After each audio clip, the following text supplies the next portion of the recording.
was moderately soft. He wondered if the layer of soft rock could be even deeper. The young man shuddered and abruptly surfaced to replenish oxygen. The hero took off his mask and looked at the swordsman, his teeth chattering.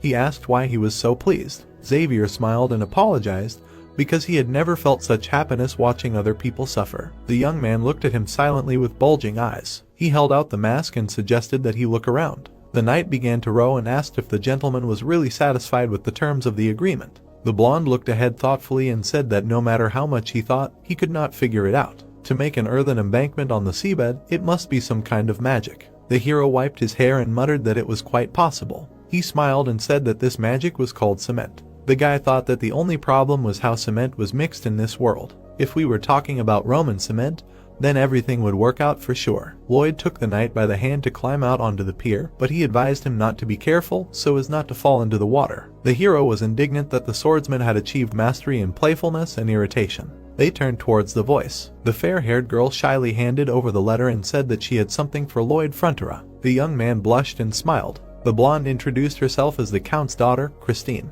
She said that she had seen the boy walking through the courtyard of their estate yesterday. The girl blushed and closed her eyes. The hero was embarrassed and stared at her. Christine handed over the letter and asked to accept it. The brown-haired man frowned when he saw the girl turn to the knight. The young man thought that in some way he had expected this. His face hardened, and he decided that it was even more correct. Xavier took the letter with a sigh and put it in his pocket. The girl quickly ran away with the servants, glad that he had accepted it. The swordsman silently watched them go, and his master stood there with a hardened face. The knight moved forward and offered to go, but he stopped him. The hero frowned and asked if the other man was going to continue to pretend that nothing had happened. The guy turned around and asked what the aristocrat was talking about. The young man took a step forward and was indignant that the blonde had accepted the love letter so calmly. The other man